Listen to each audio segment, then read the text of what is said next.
कल जब अमित शाह जब बोल रहे थे तो उनका बॉडी लैंग्वेज देखिए और भाषा देखिए कि किस प्रकार से बाबा साहब अम्बेडकर को लेकर के उन्होंने वक्तव्य दिया। पहले यही भाजपा के लोग, आरएसएस के लोग गांधी जी को गाली देते थे, कर्पूरी जी को गाली देते थे, अब नेहरू जी को गाली दे रहे हैं और अब अम्बेडकर जी को गाली देने का काम कर रहे हैं। केवल नफरत फैलाना, भाई को भाई से लड़ाना, यही काम में लगे रहते हैं लोग। अब चाहते हैं जो महापुरुष हैं उनके नाम को जो है बदनाम किया जाए। तो इसका हम लोग कड़ा विरोध हम लोग जो है पूरी तरीके से करते हैं। देखिए, ये चौथा चरण हमारे कार्यकर्ता दर्शन सा संवाद कार्यक्रम का चल रहा है और जितने भी सीमांचल के इलाके हैं, कोसी के ज़िले हैं, हर जगह हम लोग जाकर के अपने जो ग्रास रूट पे, ग्राउंड पे जो हमारे वर्कर हैं, चाहे बूथ स्तर के हों, पंचायत स्तर के हों, जिला स्तर के हों, प्रखंड स्तर के हों, जिला स्तर के हों, सभी कार्यकर्ताओं से हमारा संवाद चल रहा है। पार्टी को संगठनात्मक तौर पे कैसे मजबूत किया जाए, उसका विस्तार कैसे किया जाए और जो सलाह हमारे कार्यकर्ता देना चाहते हैं या उनके ब्लॉक में, उनके विधानसभा में जो समस्याएं हैं उससे ये लोग अवगत कराते हैं। इसी क्रम में जो फीडबैक के अनुसार हम लोगों ने जो है घोषणा भी की है, क्योंकि लोग भी जानना चाहते हैं कि क्या विजन है, क्या रोड मैप है। अगर आपको मौका मिलेगा तो लोग इच्छुक रहते हैं जानने के लिए। तो इसी के फीडबैक के क्रम में हम लोगों ने कई घोषणाएं भी की हैं, जिसमें कि माई बहन मान योजना की घोषणा हुई है, जिसमें कि 2500 रुपये जो है सीधे माताएं बहनों के खाते में जाएगा। सरकार बनते ही 1 महीने के भीतर इस योजना की शुरुआत कर दी जाएगी। इसी क्रम में पता चला कि स्मार्ट मीटर जो है, लोग इससे, बिजली के बिल से लोग परेशान हैं। इसके लिए हम लोगों ने बोला 200 यूनिट फ्री में बिजली हम लोग जो है बिहार के लोगों को देंगे। जो वृद्धा पेंशन है, सामाजिक सुरक्षा पेंशन है, झारखंड में जो है 1000 रुपये है, यहाँ 400 रुपये मिलता है। इसलिए हम लोगों ने तय किया कि इसको 400 से बढ़ा करके 1500 रुपये हम लोग करेंगे और जो जो फीडबैक मिलता जा रहा है उसको हम लोग लेते जा रहे हैं और अलग अलग क्षेत्रों की अलग अलग समस्या है उससे अवगत हो रहे हैं। उसी हिसाब से बिहार को आगे बढ़ाने में, अव्वल राज्य कैसे बने, हम लोग नए सोच के हैं, नए विजन के लोग हैं। आप लोगों ने देखा होगा 20 में भी हम कहते थे 10 लाख नौकरी हम देंगे। जब उप मुख्यमंत्री बने, 17 महीने जब हमारी सरकार बनी, तो हम लोगों ने 17 महीने में 5 लाख लोगों को सरकारी नौकरी दिया और 3 लाख नौकरी प्रक्रियाधीन कराई। आप देखिएगा 9 अगस्त 2022 को हमारी सरकार बनी थी और ठीक 15 अगस्त 22 में ही माननीय मुख्यमंत्री जी से हमने घोषणा कराई थी 20 लाख की। अगर वो आप भाषण सुने गांधी मैदान में जो मुख्यमंत्री जी ने दिया था, लेकिन जब 20 में हम कहते थे 10 लाख नौकरी देंगे तो माननीय मुख्यमंत्री जी कहते थे असंभव है, कहाँ से लाएगा पैसे, अपने बाप के पास से लाएगा। तो असंभव को भी हम लोगों ने संभव करके दिखाने का काम किया। आज लगभग जो है बीजेपी के जो नई सरकार बनी है एनडीए की, 11 लगभग 1 साल होने जा रहा है। जो हमने 3.5 लाख जो नौकरी जो प्रक्रियाधीन कराई थी, 5 लाख तो दिया, उसमें अब तक जो है किसको कितना नौकरी मिला ये बताए नीतीश कुमार जी। जब बीपीएससी की बारी आती तो पेपर लीक हो जाता है, लोग परेशान है, परीक्षा को रद्द करना पड़ता है, कोई नौकरी नहीं मिल रहा। लेकिन जब हम लोग थे 17 महीने तो कोई भी पेपर लीक नहीं हो पाया। ये सच्चाई है। और आप देखिएगा उस 20 लाख का वादा कब पूरा करेंगे ये। हम तो कहना चाहते हैं कि मुख्यमंत्री जी को खुल कर के आकर के बताना चाहिए कि आखिर क्यों नहीं कर पा रहे हैं, पेपर लीक क्यों हो रहा है। तो हम इतना ज़रूर कहेंगे कि हमारे पास विजन है, रोड मैप है, काम करने का तरीका हमें पता है। अब मुख्यमंत्री जी टायर्ड हो चुके हैं और उनके अधिकारी जो है रिटायर्ड हैं। रिटायर्ड अधिकारी और टायर्ड मुख्यमंत्री से बिहार अब चलने वाला नहीं है।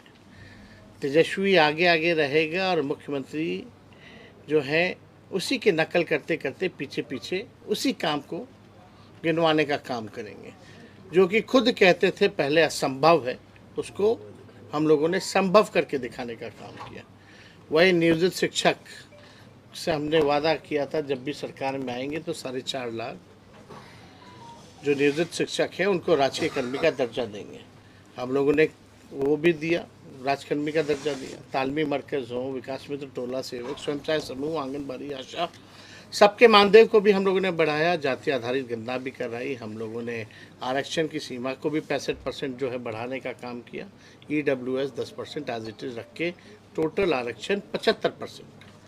तो देखिए, जहाँ तक नौकरी का सवाल है, सबसे बड़ा बिहार में जो है बेरोज़गारी बड़ी है। अगर आप नीति आयोग का रिपोर्ट देखें, महंगाई है, यहाँ पलायन बहुत ज़्यादा है, आप देखिएगा गरीबी बहुत ज़्यादा है। इस पे कोई जो है चर्चा नहीं कर रही है लोग, लेकिन किसी भी कीमत पर जो है ये थके हुए मुख्यमंत्री से जितने रिटायर्ड अधिकारी हैं ये लोग पीछे पीछे रहेंगे और इनसे हम लोग काम करवा करके रहेंगे। दूसरी बात, आप देखे होंगे कि अमित शाह जी ने कल जो है बाबा साहब अम्बेडकर को लेकर के जो राज्यसभा में, पार्लियामेंट में उन्होंने बोला, इसकी हम घोर निंदा करते हैं।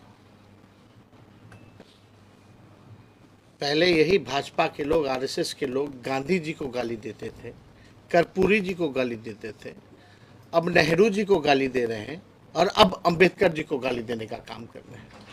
इन RSS और भाजपा के पास कोई महापुरुष तो है नहीं, आज़ादी में इनका कोई योगदान तो रहा नहीं। केवल नफरत फैलाना, भाई को भाई से लड़ाना, यही काम में लगे रहते हैं लोग। अब चाहते हैं जो महापुरुष हैं उनके नाम को जो है बदनाम किया जाए। तो इसका हम लोग कड़ा विरोध हम लोग जो है पूरी तरीके से करते हैं। बाबा साहब अम्बेडकर हम लोगों के फैशन भी है, पैशन भी है, मोटिवेशन भी है। बाबा साहब अम्बेडकर, तो किसी भी कीमत पर बाबा साहब अम्बेडकर का हम लोग जो है अपमान जो है झेलने वाले नहीं हैं। और हम सब लोग मिलकर के जो है, कल भी हमने ट्वीट करके अपने बात को जो है सभी के सामने जो है हम लोगों ने रखा है। तो भाजपा के लोगों की मानसिकता ये दिखाती है। कल जब अमित शाह जब बोल रहे थे तो उनका बॉडी लैंग्वेज देखिए और भाषा देखिए कि किस प्रकार से बाबा साहब अम्बेडकर को लेकर के उन्होंने वक्तव्य दिया। उन 17 सेकंड में ही बातें स्पष्ट हो जाती हैं कि इन लोगों की मानसिकता क्या है।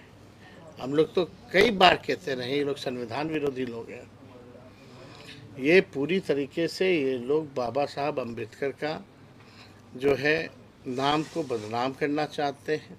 जैसे कि इन लोगों की कोशिश रही है पूर्व में, गांधी जी हों, कर्पूरी जी हों, नेहरू जी हों, इनको नाम को बदनाम करने की। तो हम लोग यहाँ आज अररिया आए हैं और यहाँ संवाद होगा लोगों से, और मुझे पूरा भरोसा है कि जो कमी होगी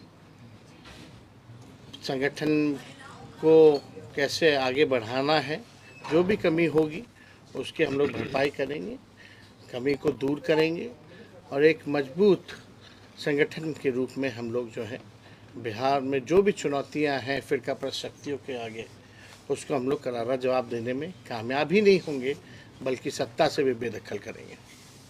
और कोई सवाल? जी सवाल ये था कि आप जो है अभी मजबूत तौर पे बिहार में विपक्ष में है, लेकिन जब आप 5 साल के लिए सत्ता में आएंगे तो आपको आपका इंडस्ट्री को लेकर क्या रोड मैप है? देखिए, इंडस्ट्री को लेकर तो आपको तो पता ही, जब 17 महीने हम लोग उप मुख्यमंत्री रहे, इंडस्ट्री डिपार्टमेंट भी हमारे ही समीर महासेठ मंत्री थे RJD से। 50,000 करोड़ का हम लोगों ने निवेशकों को बुला करके MOU साइन कराया, जो बिहार में पहले ऐसा कभी नहीं था। उसके बाद ठीक चाचा जो हैं वो पलट गए। तो हम लोग तो हर एक जोर पे कोशिश किया। आप देखिएगा IT डिपार्टमेंट हमारे पास था, IT पॉलिसी हम लोगों ने बनाया, स्पोर्ट्स डिपार्टमेंट हम लोगों के पास था, स्पोर्ट्स पॉलिसी हम लोगों ने बनाया। आप देखिएगा टूरिज़्म मेरे पास ही था, टूरिज़्म पॉलिसी हम लोगों ने बनाया। 20 साल से इन लोगों को पता ही नहीं था कि नौकरी भी देना है, पॉलिसीज़ भी बनानी है।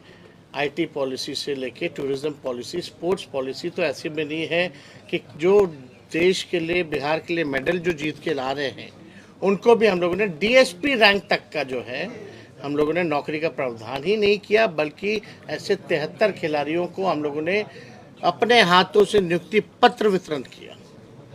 तो जो पढ़ा लिखा उसको भी नौकरी, जो खेला, जो मेडल लाया उसको भी हम लोगों ने नौकरी देने का काम किया। और ख़ास तौर पे जो सीमांचल का जो इलाका है, गरीब इलाका है, हमेशा से जो है यहाँ की मौजूदा सरकार ने जो है नेगलेक्ट करने का काम किया है। अभी पिछले बार ही जब बाढ़ आई थी तो केंद्र सरकार ने क्या मदद की? कहते हैं डबल इंजन की सरकार है, लेकिन कोई पैकेज अगर दिया हो बाढ़ को लेकर के या सीमांचल के विकास को लेकर के, तो उन्होंने कुछ भी नहीं कहा।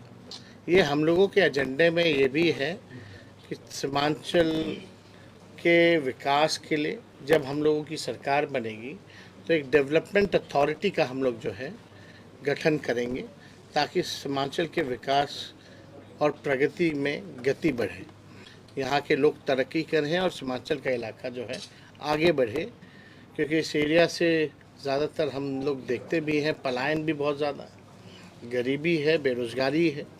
तो इन मसलों पर जो है हम लोग जो है सीमांचल को लेकर के हम लोग काम करेंगे। और जैसा अभी जो ग्राउंड रूट के जो हमारे वर्कर हैं, जैसा फीडबैक मिलेगा उसके अनुसार, क्योंकि सारे ब्लॉक कोई ऐसा पंचायत नहीं है जिसके लोग ना आए हों, तो सभी जानकारी इकट्ठा करके उस हिसाब से हम लोग आगे बढ़े। सर एक सवाल है कि 2024 का जो लोकसभा इलेक्शन हुआ, शाहनवाज जी बगल में बैठे हैं, बहुत क्लोज फाइट हुआ, आप हारने का कारण क्या समझते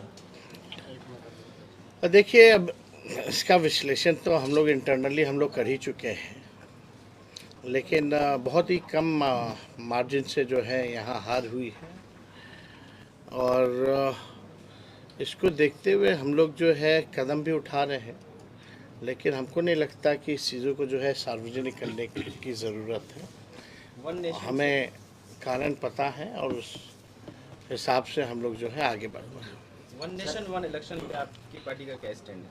नहीं, हम लोग तो स्पष्ट कर चुके हैं। जितना देखिए, अगेंस्ट द कॉन्स्टिट्यूशन, जो संवैधानिक जो हमारा जो ढांचा है, इसके विरोध में है ये। और कहीं से भी जो है ये भाजपा के लोग जो हैं अभी बात कर रहे हैं वन नेशन वन इलेक्शन, कल बात करेंगे वन नेशन वन पार्टी, परसों बात करेंगे वन नेशन वन लीडर। ये तो आरएसएस के एजेंडे पे चल रहा है, संविधान को तो मानना ही नहीं चाहते। इससे जितने क्षेत्रीय दलों के जो मुद्दे हैं वो ख़त्म हो जाएंगे। अभी मान लीजिए अलग अलग राज्यों में चल रहा, तो उस क्षेत्र के इशू पे चल रहा है, उन राज्यों के इश्यूज़ पे जो है वो चुनाव हो रहा है।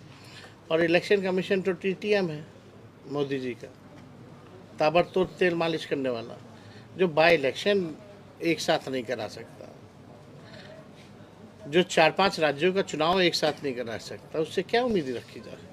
और आप लोग तो सब लोग जान रहे हैं, बिहार का जब चुनाव होता है तो एक लौता राज्य होता है जहाँ चुनाव हो रहा होता है पूरे देश में, मुल्क में, वहाँ एक फेज़ में ये चुनाव नहीं करा सकते हैं। तो इनसे कोई उम्मीद नहीं रखी जा सकती। इसका हम लोगों ने विरोध किया है। सर आप जो हैं जो जातीय जनगणना है उसके पुरजोर समर्थक हैं सर। मैं आपसे जानना चाहूँगा कि सीट बंटवारे को लेकर के भी क्या जिसकी जितनी हिस्सेदारी, उसकी जितनी भागीदारी पर बातचीत होगी सर? देखिए, एकदम होना चाहिए। समाज में सोशल इक्वेशन के हिसाब से टिकट डिस्ट्रीब्यूशन हो, और उसके साथ साथ कोई भी पार्टी चाहती है विनेबल कैंडिडेट हो। Winnability factor is more important. तो हम लोग तो सब लोगों को साथ लेकर के चलना चाहते हैं, और हम लोगों की कोशिश है कि सभी लोगों को हम लोग जो है मौका दें। और शुरू से ही हम लोगों ने कहा है ये A to Z की पार्टी है, सभी लोगों को मौका मिलेगा। सर आप मुस्लिम बाहुल इलाके में हैं पिछली बार एमआईएम बहुत अच्छा परफॉर्मेंस की थी, इस बार आप उसको कितना बड़ा चैलेंज मानते हैं? देखिए, इस पर हमको कोई टिप्पणी नहीं करना है।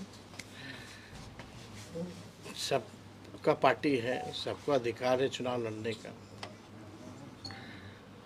इस बार किसी भी ना किसी कीमत पे राष्ट्रीय जनता दल महागठबंधन इंडिया अलायंस जो है सरकार बनाएगी। सर, नीतीश कुमार प्रगति यात्रा पर निकल रहे हैं। ये प्रगति यात्रा नहीं है, ये भाई अलविदा यात्रा है। पिछले चुनाव में ना माननीय मुख्यमंत्री हाथ जोड़ करके कह रहे थे पूर्णिया में कि मेरा आखिरी चुनाव है। अभी लोग जान रहे हैं कि भाजपा वाले तो सहने वाले हैं नहीं इनको, अब इनके दिन पूरे हो गए। तो अब आखिरी जो इनका अलविदा यात्रा है, अब अलविदा यात्रा पे निकल रहे हैं। लेकिन अलविदा यात्रा पे निकल रहे हैं तो 2 अरब 25 करोड़ 78 लाख रुपए खर्च करके जा रहे हैं। आप बताओ, अपनी जनता मालिकों से मिलने के लिए, संवाद करने के लिए कोई मुख्यमंत्री को इसकी आवश्यकता क्यों है? ये अधिकारियों की लूट की छूट है। शुक्रिया। बहुत गोल, जहां 27 वर्षों के सफर में 17,000 से भी अधिक छात्रों ने डॉक्टर एवं इंजीनियर बनकर भरे सफलता की ऊंची उड़ान, जहां साधारण छात्र भी झारखंड टॉपर्स बनकर बना रहे इतिहास। दूरदर्शी शिक्षाविद श्री विपिन सिंह के मार्गदर्शन में मेडिकल एवं इंजीनियरिंग के लाखों छात्रों के लिए आशा की किरण के रूप में गोल, Nations leading institute. Bharatiya Janata party का सदस्य बनने के लिए 8800002024 पर मिस्ड कॉल करें। निवेदक, भारतीय जनता पार्टी, बिहार।